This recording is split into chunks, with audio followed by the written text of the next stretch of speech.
अस्सलाम वालेकुम दोस्तों, welcome to Gulf life Hindi YouTube channel. आज 23 जनवरी और शनिवार का दिन है। सऊदी अरब की फटाफट बड़ी खबरों में आज छुट्टी पर गए गैर मुल्कियों का वीज़ा दोबारा बढ़ाया जा सकेगा या दोबारा वापस सऊदी अरब नहीं आ सकेंगे। जवाजात ने दिया बड़ा बयान। फाइजर की वैक्सीन का सऊदी अरब में हुआ स्टॉक खत्म। ऐसे में जो एक डोज ले चुके हैं 21 दिन गुजर जाने पर उनका क्या बनेगा। स्वास्थ्य विभाग ने दिया इस बारे में बड़ा बयान।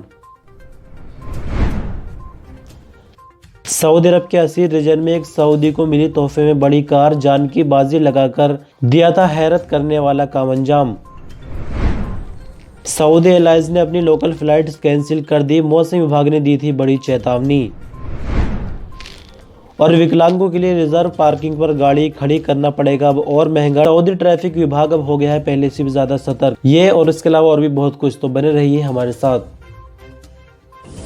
सऊदी अरब के पासपोर्ट विभाग यानी जवाजात का कहना है कि सऊदी अरब में काम करने वाले वो अजनबी जो अभी अपने मुल्कों में रुके हुए फ़्लाइट की वजह से, जैसे कि खासकर इंडिया के लिए अभी फ़्लाइट शुरू नहीं की गई है कोरोना के चलते जो बंद हुई थी, तो ऐसे में खुरूज वाउदा यानी एग्जिट एंट्री वीज़ा को एक से ज़्यादा बार भी बढ़ाया जा सकता है, लेकिन शर्त यह है कि जो उसकी फ़ीस वगैरह है वो अदा करनी होगी। दरअसल आपको बता दें कि आज अखबार के मुताबिक पासपोर्ट डिपार्टमेंट से एक सऊदी ने सवाल किया था कि मेरा ड्राइवर है जो कि अभी अपने मुल्क में है, फ़्लाइट की प्रॉब्लम चल रही है और मैं एक बार उसका वीज़ा बढ़ा चुका हूं, क्या दोबारा वीज़ा बढ़ाया जा सकता है क्योंकि उसका वीज़ा एक्सपायर होने वाला है। तो इस पर जवाजात की तरफ से जवाब दिया गया है कि वीज़ा को एक से ज़्यादा बार भी बढ़ाया जा सकता है, लेकिन शर्त यह है कि जो उसकी फ़ीस वगैरह है वो जमा करनी होगी और इकामा भी उसके लिए वैलिड होना चाहिए। इसके आगे जवाजात का कहना है कि अबशिर के जरिए सद्दाद सर्विस पर खुरूज वादा वीज़ा की फ़ीस अदा करके एग्जिट रेंट्री वीज़ा की वैलिडिटी एक से ज़्यादा बार भी बढ़ाई जा सकती है। आपकी जानकारी के लिए थोड़ा सा बता दें कि एग्जिट रेंट्री वीज़ा के लिए 100 रियाल प्रति माह लगते हैं, यानी कम से कम 200 रियाल देने होंगे। उसमें 2 महीने या उससे कम टाइम की छुट्टी लग सकती है, लेकिन ज़्यादा 600 रियाल जमा करके 6 महीने तक की छुट्टी ली जा सकती है। साथ ही आपको बता दें कि सिर्फ कोरोना के चलते जवाजात की तरफ से अभी इस तरह की स्कीम चलाई जा रही है कि जो बंदे छुट्टी पर गए हुए हैं इनकी वीज़ा बढ़ सकती है, लेकिन इससे पहले ऐसा बिल्कुल भी नहीं हुआ करता था। सऊदी अरब एयरलाइंस यानी अल सऊदी ने जुमा को नजरान आने जाने वाली सभी फ़्लाइटें कैंसिल कर दी है। ये फैसला मौसम की खराबी के कारण किया गया है। आजिल अखबार के मुताबिक अल सऊदिया मीडिया सेंटर ने ट्विटर पर बयान जारी करके कहा कि जुमा यानी 22 फरवरी को नजरान आने जाने वाली सभी फ़्लाइटें ख़राब मौसम के चलते पैसेंजर्स की सलामती की खातिर कैंसिल की गई है। सऊदी अरब के मौसम विभाग के केंद्रीय सेंटर का कहना था कि सऊदी अरब के कई इलाकों में तेज रेतीली हवाओं के चलते विजिबिलिटी काफी कम हो जाएगी और अगले कुछ ही घंटों में इनका दायरा और ज्यादा बढ़ जाएगा।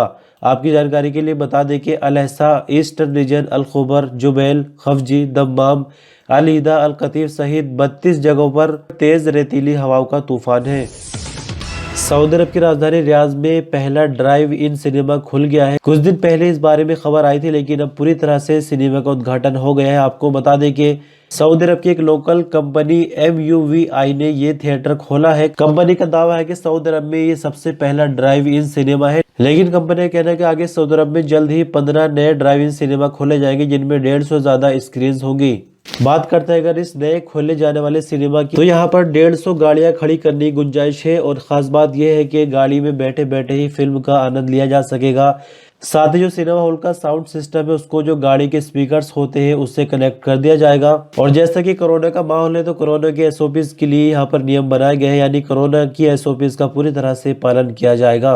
अभी तक आपने सऊदी अरब में बहुत सारी चीज़ें ऐसी देखी होंगी जो कि गाड़ी में बैठे बैठे हो जाती है, जैसे कि ATM से पैसे निकालना वगैरह।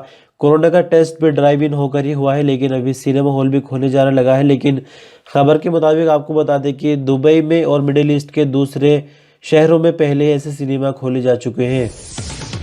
लगातार 40 साल तक अपनी सर्विस देने वाली फिलीपीन की नर्स की मौत पर बाहा में शोक की लहर दौड़ गई है। नर्स बाहा के अल करी कमिश्नरी के कवारीर गांव में रहती थी। गुर्दे फेल हो जाने पर अपनी जिंदगी से हाथ धो बैठी है। लोकल अखबार सबक के मुताबिक अल कवारीर के रहने वाले फिलिपाइनी नर्स को उम्मे इस्माइल कहकर बुलाते थे।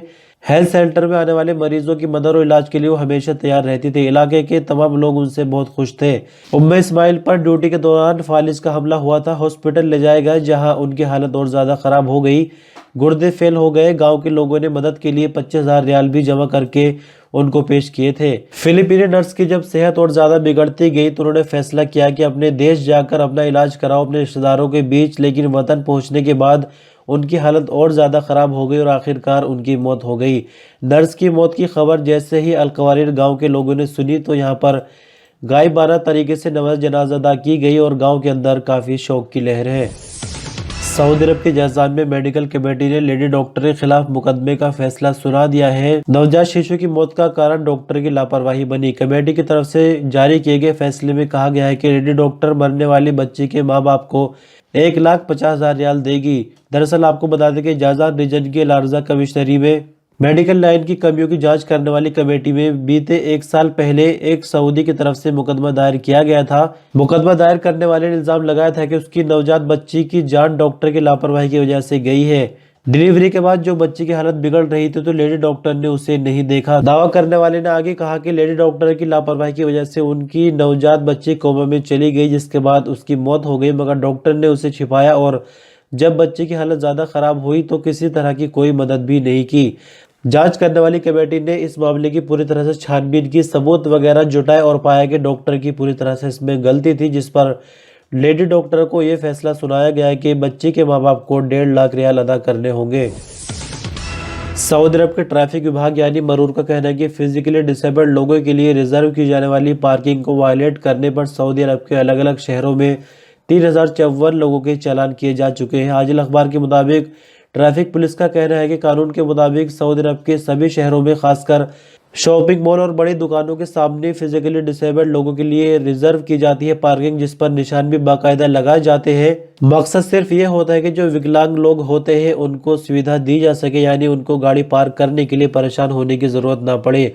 और लगातार ट्रैफिक पुलिस की तरफ से इस बारे में जांच भी की जाती रहती है। रिजर्व पार्किंग को वायलेट करने पर सऊदी अरब के अलग अलग शहरों में 3,054 गाड़ियों के मालिकों के चालान किए गए हैं। पार्किंग कानून का मकसद फिजिकली डिसेबल्ड लोगों को सुविधा देना है। आपको बता दें कि सऊदी अरब में 3 साल पहले इस तरह का कानून बनाया गया था और तस्वीर के माध्यम से आप देख सकते हैं इस तरह के निशान लगे होते हैं। अगर कोई इसको वायलेट करता है तो ट्रैफिक विभाग की तरफ से जुर्माना लगाया जाता है।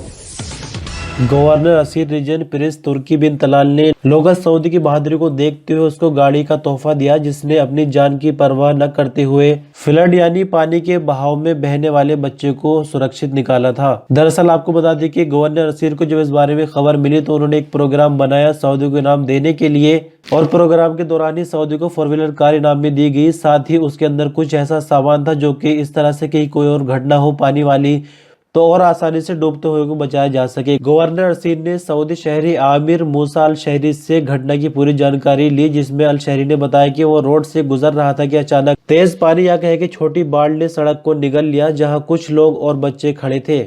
अल शहरी का आगे कहना था कि पानी का बहाव इतना ज्यादा तेज था कि कदम जमीन पर रखना मुश्किल हो गया। ये देखकर मुझसे रहा नहीं गया।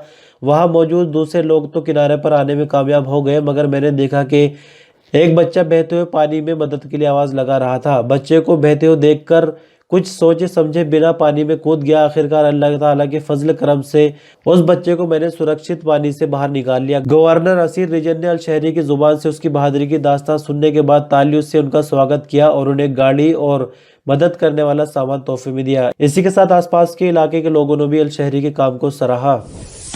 सऊदी अरब में बीते दिन आई कोविड-19 की रिपोर्ट के मुताबिक 213 नए मरीजों की पुष्टि होने के बाद नई रिकवरी 188 रही, जबकि 4 नए मरीजों के साथ मरने वालों की कुल संख्या 6,346 हो गई है। सऊदी अरब में अभी तक कोरोना के कुल केस 3,65,988 हो गए हैं, जिनमें से ठीक होने वालों की संख्या 3,57,357 हो गई है। फिलहाल सऊदी अरब में एक्टिव केसों की संख्या 2,117 हो गई है, जिनमें से 322 क्रिटिकल केस जो कि आईसीयू में है इलाज के लिए। सऊदी अरब की राजधानी रियाज में पुलिस ने कंपनियों, शॉपिंग मॉल्स और दुकानों में घुसकर कीमती सामान और नकदी चोरी करने वाले 6 मेंबर वाले एक गिरोह को गिरफ्तार किया है। दरअसल आपको बता दें कि रियाज पुलिस के स्पोकमैन खालिद अल क्रेदिस ने बताया कि शॉपिंग मॉल्स, दुकानों और कंपनियों की शिकायत पर वारदात करने वालों को गिरफ्तार करने के लिए एक स्पेशल टीम बनाई गई थी। स्पेशल टीम की मदद से रियाज पुलिस ने वारदात करने वाले गिरोह को रंगे हाथों गिरफ्तार कर लिया है। सभी मुलजिमों का ताल्लुक सीरिया से। इनका काम यह था कि ये कीमती चीजें चुराकर उसको एक जगह स्टोर कर लिया करते थे और फिर कम पैसों में उसको दूसरी जगह बेच दिया करते थे। फिलहाल इनके कब्जे से चोरी का सामान बरामद हो गया है। पूछताछ होने के बाद इनको पब्लिक प्रोसिक्यूशन के हवाले कर कर दिया गया है, जहां पर इन पर आगे की कार्रवाई की जाएगी और अदालत में इनको पेश किया जाएगा। फाइजर कंपनी की कोरोना वैक्सीन सऊदी अरब के साथ साथ दुनिया भर में डिले हो रही, यानी कंपनी ने जो वादा किया था उस पर पूरा नहीं उतर पा रही, क्योंकि कंपनी ने प्रोडक्शन यूनिट अपनी नहीं बढ़ाई है और मार्केट में डिमांड ज़्यादा आने लगी है। उसी के चलते सऊदी अरब के अंदर भी कोरोना वैक्सीन की कमी होने लगी है। लेकिन यहाँ पर एक प्रॉब्लम ये खड़ी हो जाती है कि गवर्नमेंट की तरफ से 21 दिन का टाइम दिया गया था वैक्सीन की दूसरी खुराक लेने के लिए। तो ऐसे में सवाल ये बन जाता है कि जिन लोगों ने पहले वैक्सीन ले ली है और उनके 21 दिन पूरे हो गए लेकिन उसके बाद भी उनको वैक्सीन नहीं मिल रही है, तो क्या वैक्सीन की जो पहले ड्रॉप ली थी उसका असर खत्म हो जाएगा? तो इस तरह का सवाल किया गया है मिनिस्ट्री ऑफ हेल्थ के सेक्रेटरी हानी जोखदार से मीडिया कर्मी के द्वारा, जिस पर उन्होंने जवाब दिया है कि वैक्सीन की पहली खुराक से दूसरी खुराक लेने का संबंध सिर्फ इतना है कि जो पहली ड्रॉप ली गई है वैक्सीन की उसका असर बॉडी के अंदर बरकरार रहना चाहिए। यानी आपको बता दें कि 19 से 42 दिन का टाइम है दूसरी खुराक लेने के लिए और सऊदी गवर्नमेंट की तरफ से 21 दिन का टाइम रखा गया था। यानी कहा जा रहा है खबर के मुताबिक कि अगले हफ्ते वैक्सीन आ जाएगी सऊदी अरब में और वैक्सीनेशन का प्रोग्राम दोबारा से शुरू हो जाएगा। तो ऐसे में अगर किसी के साथ ऐसा हो जाता है कि 42 दिन का टाइम निकल गया है वैक्सीन की पहली खुराक लिए हुए, तो फिर उनको दोहरी खुराक दोबारा से लेने की जरूरत पड़ेगी। लेकिन अगर 42 दिन के अंदर ही टाइम है तो दोबारा से वैक्सीन लगवाई जा सकती है, किसी तरह की कोई प्रॉब्लम नहीं होगी, दोनों डोज दोबारा लेने की जरूरत नहीं पड़ेगी। तो इस तरह से दोस्तों खबरों का सिलसिला यहीं तक, और वीडियो पर एक लाइक करके आप हमारी मेहनत को कामयाब बना सकते हैं, क्योंकि काफ़ी मेहनत आजकल लग रही वीडियो बनाने के लिए। आपका कोई सवाल सुझाव हो तो कमेंट में ज़रूर बता सकते हैं, चैनल में नहीं तो सब्सक्राइब कर सकते हैं। और आपके मोबाइल की स्क्रीन पर इंडिया की आज की न्यूज़ की वीडियो है, उसको देखकर वहाँ भी अपनी राय ज़रूर दें ताकि पता चल सके कहाँ कमी हो रही है, आपके लिए और बेहतर कंटेंट ला सके। तो वीडियो पर अंत तक बने रहने के लिए शुक्रिया। अल्लाह हाफिज़।